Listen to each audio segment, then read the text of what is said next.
La paz esté con ustedes. Amigos, para este cuarto domingo de Pascua, nuestra primera lectura es de uno de los magníficos primeros sermones querigmáticos de San Pedro. Querigma significa la proclamación básica. Aquí está Pedro entonces en los primeros días hablando sobre el sentido del cristianismo. Y estas son unas pocas líneas que les propongo. De algún modo son problemáticas para mucha gente hoy. Escuchen. Este mismo Jesús es la piedra que ustedes, los constructores, han desechado y que ahora es la piedra angular. Ningún otro puede salvarnos, pues en la tierra no existe ninguna otra persona a quien Dios haya constituido como Salvador nuestro. Es bien directo, ¿cierto? Suena muy exclusivo. Ponemos tanto acento en no juzgar y en ser inclusivos y en aceptar a todos. Bueno, aquí hay unas palabras muy inflexibles. No hay salvación fuera de este nombre. Parece que ni los judíos, ni los hindúes, ni budistas, ni musulmanes, ni agnósticos, ni ateos tienen la posibilidad de ser salvados. Que nadie llega al cielo salvo explícitamente los cristianos. Como digo, esto va en contra de mucha de la tendencia cultural hoy. Y más aún, parece influir en muchas de nuestras peores tendencias religiosas. Es decir, nosotros contra ellos. ¿Acaso no hará surgir, podría decir la gente, una especie de violencia religiosa? Somos el grupo que está adentro, todos los demás están afuera. Si tenemos que utilizar la violencia para traerlos dentro, ¿por qué no? ¿Acaso no se ha usado este tipo de cosas a lo largo y ancho de los siglos para justificar o aprobar la violencia? De acuerdo. Como digo, es un texto problemático para mucha gente hoy. Este es el primer movimiento que quiero hacer para ayudarnos a entenderlo, y es no hacer ningún movimiento. Lo que quiero decir con esto es que creo que es importante para nosotros que dejemos que la dificultad de este texto decante. No deberíamos volcarnos inmediatamente por una explicación que de algún modo lo justifique. No. Quedémonos con la dificultad de esta afirmación de San Pedro. Ahora, ¿por qué? Bueno, tal como he dicho muchas veces, Jesús es diferente. Jesús es distinto. Frente a todos los demás fundadores religiosos, todos los demás filósofos religiosos, Jesús hablaba y actuaba en la persona misma de Dios. Jesús, por lo tanto, exigía una elección y una decisión que ningún otro fundador religioso o filósofo religioso nunca hizo jamás. Esto es, ¿están conmigo o están contra mí? Si Jesús es quien dice ser, bueno, entonces debería darle mi vida entera a Él. Si no es quien dice ser, bueno, es un hombre malo o bastante equivocado. No existe otro fundador o filósofo que presente la misma clase de desafío. Y entonces Jesús es distinto. ¿Hace esto al cristianismo mejor que otras religiones? Bueno, de acuerdo, que así sea. Si con eso se refieren a sí, se hace una afirmación sobre Jesús, que no se ha hecho sobre nadie más, de acuerdo, que así sea. Y por lo tanto, lo que dice Pedro simplemente es verdad. No hay nadie más en cuyo nombre seamos salvados. Si queremos decir que la plenitud de la salvación que Dios quiere para su gente se ofrece únicamente en Jesús. ¿Verdad? ¿Verdad? ¿Qué es la plenitud de la salvación? Que nos convertimos en Cristo y a través de Cristo en partícipes de la propia vida de Dios. El Padre envió al Hijo hasta el fondo de los límites del abandono de Dios para que podamos ser acogidos en la vida divina por el Espíritu Santo. No existe otra religión, no existe otra filosofía religiosa que sostenga tal perspectiva. Así que es verdad. No hay otro nombre por cual se nos ofrezca la plenitud de la salvación que el nombre de Jesús. Lo sé, todos dirán hoy algo como, no, tú sigues a Cristo, yo sigo a Buda, ellos siguen a los místicos sufistas, ellos siguen a los rabinos judíos, ¿y acaso no estamos todos subiendo la misma montaña sagrada por diferentes caminos? Bueno, esa no es la religión bíblica. Esa no es la afirmación del cristianismo. Hay algo absolutamente decisivo en juego cuando hablamos sobre Jesús. La semana pasada hablé de la realidad de la resurrección.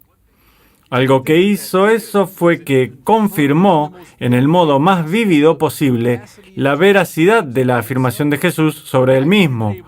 Podría haber dicho que fue solo un loco equivocado si hubiera muerto y permanecido en su tumba.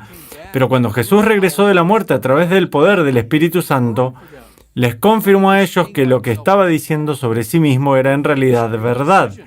Y por lo tanto, esta gran decisión, ¿estás con Él o en contra de Él?, permanece. Sí, la salvación, tal como Dios la tiene planeada completamente, es ofrecida en Jesús y en nadie más. De acuerdo, ¿me siguen todavía? Lo sé, lo sé. Esta es una empresa profundamente desafiante en nuestra cultura de hoy.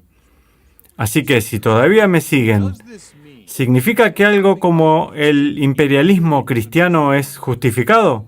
¿Significa esto que puedo embarcarme incluso con violencia contra aquellos que no sostienen la fe en Cristo? ¿Significa esto de hecho que necesariamente nadie más, excepto los explícitamente creyentes cristianos, llegan al cielo? Y la respuesta a esas preguntas es no. Ahora, ¿cómo tiene sentido esto? Bueno, puedo sugerir esto a la luz de la enseñanza del Vaticano II. Si quieren ver el texto en el que me estoy basando, está en el documento del Vaticano II que se llama Lumen Gentium, la luz de las naciones. Es un documento sobre la Iglesia, está en la sección 16 de Lumen Gentium. Y allí los padres conciliares nos urgen a pensar en esta cuestión no tanto en un crudo una de dos, sino en términos de plenitud y participación. Plenitud y participación. ¿Se ofrece solo en Jesús la plenitud de la salvación? Sí. San Pedro, por supuesto, tiene razón. La salvación no es ofrecida en nombre de nadie más. Eso es lo que Dios quiere. Pero ¿hay participaciones en esa plenitud ofrecidas en otras religiones y otras filosofías religiosas? Y allí la respuesta es sí, de acuerdo con el Vaticano II. Los padres conciliares hablan de rayos de luz. Es una breve expresión bonita. Cuando miramos al budismo, al hinduismo, o miran al islam, al judaísmo y otras filosofías religiosas, ¿podemos ver rayos de luz? Sí. Elementos de verdad, de bien, de belleza en ellos. ¿Cómo los interpretamos? Como participaciones en la plenitud de la luz que se encuentra en Jesucristo. Sí, es Cristo el que dice, yo soy la luz del mundo, tal cual. ¿Existen reflejos de esa luz disponibles en otras tradiciones religiosas y filosofías? Y la respuesta es sí. Profundicemos más esto ahora. ¿Puede alguien encontrar salvación incluso por medio de estas luces menores? Y la respuesta de los padres conciliares es sí. Ahora, no me escriban cartas y lean el Vaticano II detenidamente. No estoy diciendo, oh, no se preocupen por eso, todos se van a salvar. No. Ese no es el punto para nada. ¿Puede alguien salvarse por la gracia de Cristo, ofrecida de un modo participado en estas otras tradiciones? Y la respuesta es sí, es posible. ¿Quiere decir esto que dejo de anunciar a Cristo? Por supuesto que no. Por supuesto que no. Soy llamado a anunciar la plenitud de la salvación. Por supuesto quiero compartir la plenitud de la luz. Así que no caigan en la trampa, como que esto significa una especie de indiferentismo religioso insulso. No. Esta es una de las mejores formas de verlo, creo, con la ayuda de la persona que yo he llamado la persona muerta más influyente en el Vaticano II. Lo que quiero decir es el teólogo que no estuvo allí en persona, pero que influyó al concilio de muchas maneras. Me estoy refiriendo al gran San John Henry Newman. Newman habló sobre la conciencia, en su hermosa frase, como el vicario aborigen de Cristo en el alma. Notable, ¿cierto? La conciencia, mi profundo sentido de lo que está bien y lo que está mal, es el vicario, representante, aborigen de Cristo en el alma. Así que cuando la conciencia me habla, dice, haz esto, no hagas aquello, y yo, de buena fe, sigo lo que me apunta mi conciencia, que estoy siguiendo de hecho, incluso aunque podría no saberlo completamente. Estoy siguiendo, de hecho, la voz de Cristo. Y entonces, nuevamente, lean Lumen Gentium, sección 16. ¿Puede incluso un no creyente que sigue sinceramente su propia conciencia salvarse? El Vaticano II dice sí. Ahora, de nuevo, les recuerdo, puede. Esto no es cierto relativismo soso, porque de hecho incluso un no creyente que sigue sinceramente su conciencia está siguiendo la voz de Cristo, porque la conciencia es el vicario aborigen de Cristo en el alma. Del mismo modo en que alguien de otra tradición religiosa, en la medida que sigue lo que es bueno y verdadero y bello en esa tradición, está de hecho siguiendo la luz de Cristo, aunque podría no estar totalmente al tanto de eso. Esa es la manera en que el Vaticano II maneja con mucha destreza, creo, este problema. ¿Pone en compromiso lo que dice San Pedro? No. Ningún otro puede salvarnos, pues en la tierra no existe ninguna otra persona a quien Dios haya constituido como Salvador nuestro. Eso es verdad.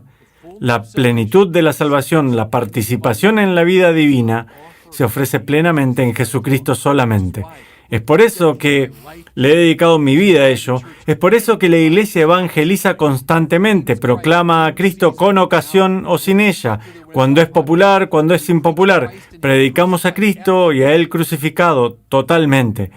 Pero eso no significa que tenemos que ceder a un cierto exclusivismo agresivo. A través de la participación en la plenitud de Cristo, otros pueden ser salvados y están ciertamente siendo salvados por Él. Este es el truco entonces. Y lo sé, en nuestra cultura estas dos opciones están en amplia oferta. Escuchen. Debemos afirmar la peculiaridad y completitud cristiana, sin caer en una clase de imperialismo o violencia. Y debemos afirmar la verdad de otras religiones sin caer en un relativismo o indiferentismo. Como digo, los dos extremos están en clara exhibición. Vayan a Internet en cualquier momento del día y verán los dos. El Vaticano II nos alienta a seguir este camino vivificante. Cristo, la plenitud de la salvación y luego las participaciones en esa plenitud por las cuales los otros pueden salvarse. Así que permítanme decir esto mientras cierro.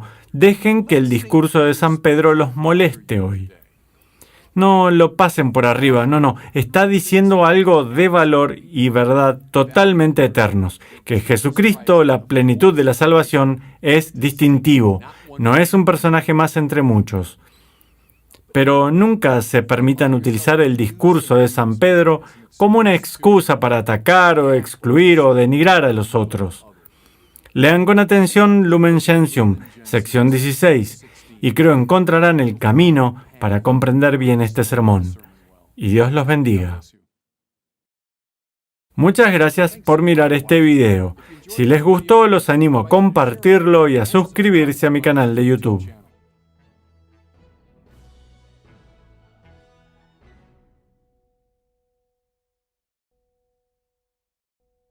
La paz esté con ustedes. Amigos, continuamos nuestro recorrido a través del tiempo pascual. Y para este cuarto domingo de Pascua tenemos esta magnífica primera lectura de los Hechos de los Apóstoles. Es uno de los grandes discursos querigmáticos de Pedro. Querigma significa la proclamación básica de la fe. Pienso que es una clase maestra de evangelización. Así que hemos venido hablando sobre eso desde el Vaticano II, la nueva evangelización. Intento practicarla en mi propio trabajo, mucha otra gente también. ¿Qué es la predicación evangelizadora? Demos un vistazo al segundo capítulo de los Hechos de los Apóstoles, nuestra lectura de hoy, y lo encontrarán. Pienso que uno de los problemas es que el cristianismo se ha convertido en un lugar común para muchos de nosotros. El viejo cristianismo ha estado dando vueltas por mucho tiempo, o sí, significa ser una buena persona. Recuerden la frase de Flannery O'Connor, que para la mayoría de la gente, dijo ella, ser un cristiano significa tener un corazón de oro. Pues si eso es todo lo que significa, al diablo con él. Deberíamos conseguirnos un trabajo honesto. Escuchen ahora cuando este jefe de los apóstoles, este amigo de Jesús, comienza a predicar. Esto es predicar con ardor. Esta es la chispa, esta es la energía que debería poseer la predicación evangélica del cristianismo a lo largo de los tiempos. Pedro entonces se pone de pie, escuchamos, en los alrededores del templo. Bueno, eso es como decir en Times Square o en State y Madison si hablamos de Chicago, en la zona céntrica de Los Ángeles. Me refiero a que está de pie en el corazón de la sociedad. Bueno, allí hay una primera pista. La predicación evangélica no es algo que susurramos entre nosotros, no es una pequeña enseñanza del uno para el otro, no, la predicación evangélica es pública, es allí afuera, es en el medio de la cultura. Y sé que de cientos de formas nuestra cultura actual, que está muy secularizada, quiere marginar la voz de la religión. Bueno, entonces no es predicación evangélica.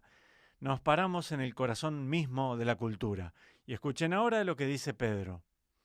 Sepa todo Israel, es clave taquigráfica para todos, que escuche toda la cultura. Con absoluta certeza que Dios ha constituido Señor y Mesías al mismo Jesús, a quien ustedes han crucificado. Lo dije antes, hay algo inflexible en esto, comenzando por el a quien ustedes han crucificado. Hey, soy fundamentalmente una buena persona, estoy bien, tú estás bien, soy hermoso en todo aspecto, no me culpen por nada, todo es culpa de alguien más. Bueno, esa actitud creciente en la actualidad es antagónica a la predicación evangélica. Ustedes lo crucificaron, vino el autor de la vida y ustedes lo mataron. Ahora bien, Pedro podría decir nosotros, porque contribuyó a la muerte de Jesús. Pero el punto es, la declaración de Jesús crucificado es ipso facto un juicio sobre el pecado. No piensen ni por un segundo que la predicación evangélica evita la cuestión del pecado. Al contrario, si dices, hey, quiero ser amigable y amable y que la gente me escuche, entonces no voy a mencionar su pecado. Sea lo que eso sea, no es predicación evangélica, porque Pedro tiene razón sobre la cruz y lo que significa. Es juzgamiento sobre nuestro pecado. Creo que lo dije la semana pasada, que si el Señor regresara de nuevo encarnado, lo mataríamos también, porque su presencia siempre es un juicio sobre nosotros. Pero miren ahora el lado positivo aquí. Sepa todo Israel con absoluta certeza que Dios ha constituido Señor y Mesías al mismo Jesús a quien ustedes han crucificado. Señor, bueno, en el griego del Nuevo Testamento es Kyrios, pero detrás de ello, indudablemente en los labios de Pedro debería haber algo como Adonai, el Señor. Ese es el término utilizado para Dios. No lo habrán llamado por su nombre sagrado, el tetragramaton. Decimos Yahvé como una especie de pequeña invención nuestra. No habrán pronunciado el nombre divino. Era muy sagrado para pronunciarlo. Lo que habrán dicho, en cambio, es Señor. Una afirmación extraordinaria en el corazón mismo de la predicación evangélica es que Jesús no es un maestrillo entre muchos. Mira, este muchacho que todos encontramos verdaderamente inspirador. Me aburren hasta el hartazgo. Hay miles de personas que son inspiradoras. Lo que está diciendo es, no, es el Señor, es Adonai, es la presencia divina. Lo nombra Señor y Cristo. En griego es Christos. En el hebreo de Pedro habrá dicho Mashiach. Mesías deriva de allí. Mashiach en hebreo, el ungido. Eso significa David para ellos. Recuerden que el profeta Samuel unge a David y escuchamos luego que el Espíritu del Señor descendió sobre él. Es el Mashiach, en el sentido pleno en el Antiguo Testamento, pero luego comenzaron a buscar un nuevo David, que iría más allá incluso que el gran David del Antiguo Testamento, que se convertiría en el rey ungido que reuniría las tribus de Israel y a través de esa unificación reuniría a todas las tribus del mundo. Eso es lo que sucedió a través de la resurrección de Jesús. Es el Señor, efectivamente, es Dios entre nosotros y es David. Es el Mashiach, es el ungido. Miren ahora, es el polo magnético que está destinado a reunir primero a Israel, pero luego, a través de Israel, a todo el mundo. La predicación evangélica no presenta a Jesús como un personaje moderadamente interesante entre muchos. No, lo presenta como el personaje central de la historia humana. Punto. El eje sobre el cual la sociedad entera está destinada a girar. Es tanto Señor como Cristo. Si lo ven como algo menos que eso, no están comprendiendo el punto. Y la predicación evangélica no es tímida sobre el pecado, pero luego declara a este Cristo y Señor que conquista el pecado, conquista la muerte, y ahora está destinado a reunir al mundo. No estamos perdiendo el tiempo con moralismos simpáticos. No. Este es un mensaje muy dramático y revolucionario a la vez. Y luego adoro esta frase y pienso que todo el que esté evangelizando debería ser consciente de ella. Dice, estas palabras les llegaron al corazón. Les llegaron al corazón. Estas palabras calaron hondo hasta el centro mismo del ser. Pienso que saben la diferencia entre la retórica que no logra esto y la retórica que lo logra. Recuerdo años atrás que tuve un profesor maravilloso de homilética y decía que la mayoría del lenguaje homilético es lo que llamaba catequesis moralizante. Esto es una especie de enseñarnos a ser buenas personas. Vean, estoy totalmente a favor de ser buenas personas. Y si un poco de catequesis moralizante los ayuda con eso, estoy completamente a favor. Pero la catequesis moralizante, incluso en su mejor versión, no llega al corazón. Podría ser algo que cautive la mente, o si eso es interesante, si eso podría ser de utilidad para mi vida. Bueno, genial, pero eso no va a llegar al corazón. Lo que llega al corazón es este anuncio de que el Jesús que ustedes crucificaron, Dios lo resucitó de la muerte y lo ha hecho Señor y Cristo. Es el centro de sus vidas. Todo en ustedes, su mente, su voluntad, sus sentidos, su cuerpo, su vida privada, su vida pública, todo ello le pertenece. Es el Señor de sus vidas. Les digo que ese mensaje llega al corazón. Ustedes podrán decir, hey, yo no quiero eso, pero créanme, esas palabras llegan al corazón. Ese es un signo de predicación evangélica y no la especie de evangelio diluido que recibimos a menudo. Sí, incluso desde muchos púlpitos cristianos. Ahora demos un paso más mientras hacemos esta predicación evangélica. Llegar al corazón despierta naturalmente una pregunta. Así que la gente preguntó después de escuchar esto, ¿qué tenemos que hacer, hermanos?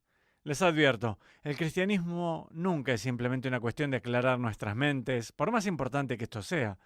Es ir más allá de la mente que tienes. Es el significado fundamental de metanoia en griego, o conversión. Captar la doctrina correctamente, conocer quién es Jesús, absolutamente, seguro. Pero habiendo llegado a ese conocimiento, habiendo llegado al corazón, preguntamos naturalmente, de acuerdo, está bien, ¿qué tenemos que hacer? Escuchen la respuesta que da San Pedro. Así es como suenan los predicadores evangélicos. Dice, arrepiéntanse y bautícense en el nombre de Jesucristo para el perdón de sus pecados. Arrepiéntanse. Bueno, esa es la primera palabra que sale de la boca de Jesús en el Evangelio de Marcos, cuando emerge de las colinas de Galilea como un predicador. Lo primero que dice es, arrepiéntanse. Escribí algo recientemente sobre esto porque hay mucha conversación actualmente sobre el ser acogedor. Y en principio estoy completamente a favor de ser acogedor. Pero la primera palabra que sale de la boca de Jesús no es bienvenida, es arrepiéntanse. Así que aquí la primera palabra que sale de la boca de San Pedro es cuando le dicen, ¿qué deberíamos hacer si Jesús es el Señor y Cristo? Arrepiéntanse. Cambien sus vidas. Y justo lo que dije hace unos minutos, significa entregarle toda tu vida, no parte de ella.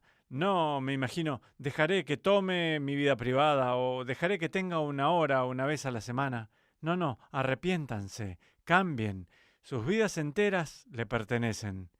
Y bautícense para el perdón de sus pecados. Es tan básico. Me imagino que la mayoría de la gente que me está escuchando probablemente estén bautizados, pero si no, es esencial para ello, porque el bautismo es el medio por el cual somos injertados en Cristo. Nos convertimos en miembros de su cuerpo místico. Cambien sus vidas y bautícense. Esa es la clave toda vez que hayan escuchado la palabra. ¿Qué sucede en el bautismo? Pedro dice, recibirán el Espíritu Santo. Mientras grabo estas palabras, estoy en medio de la temporada de confirmaciones, así que estoy haciendo muchas confirmaciones alrededor de mi diócesis, y la confirmación no da los dones del Espíritu Santo porque han sido dados ya en el bautismo. Los confirma. Confirmari significa fortalecer. Los estimula de nuevo y los confirma. ¿Cuándo fueron dados por primera vez? En el bautismo. Allí es cuando el Espíritu Santo viene a renovar nuestras vidas. Nunca llega con las manos vacías, trae sus dones de sabiduría, conocimiento, entendimiento, consejo, fortaleza, piedad, temor de Dios, todos los dones del Espíritu Santo. Eso es lo más importante en sus vidas. ¿Cómo cooperarán con el Espíritu Santo? ¿Cómo cooperarán con estos dones? ¿Cómo los utilizarán para la construcción del reino de Dios? Las personas que han atravesado un arrepentimiento verdadero, personas que han sido evangelizadas, saben que mi vida no trata sobre el éxito del mundo. Si obtengo éxito en el mundo, bien, entonces, Señor, dime qué hacer con esto. No se trata sobre la fama, no se trata sobre el poder. Si obtengo esas cosas, bien, es, Señor, ¿qué hago con ellos? De lo que trata fundamentalmente es de utilizar esos dones del Espíritu Santo, el cual devino del arrepentimiento, que a su vez devino de la proclamación del señorío de Jesús. Ese es el ritmo evangélico que aquí se expone. Y solo una última cosa. Pedro les dice, pónganse a salvo de este mundo corrompido. Los cristianos no están nunca destinados a amoldarse. Jesús dice, ustedes son la sal de la tierra, ustedes son la luz del mundo, están destinados a ser diferentes. Cada generación desde el siglo I hasta hoy no satisface lo que desea Dios. Nosotros, cristianos, bautizados, personas evangelizadas, nosotros que pertenecemos al Señor Jesús, estamos destinados a lucir y sonar y actuar de modo diferente al del mundo, mantenernos apartados de la generación corrupta. Esto es algo alarmante, pero en estudio tras estudio, encuesta tras encuesta, no se describe a los católicos con diferencias frente a las tendencias generales de la cultura, un tema tras otro. En gran medida los católicos están alineados con la cultura. Eso es un problema. Eso significa que no nos hemos puesto a salvo de este mundo corrupto. Significa que no hemos sido evangelizados. Significa que no hemos aceptado el señorío de Jesús. Así que supongo que esto es lo que les diría. Saquen sus Biblias, ábranlas en el capítulo 2 de los Hechos de los Apóstoles, lean el discurso de Pedro y dejen que les llegue al corazón. Y Dios los bendiga.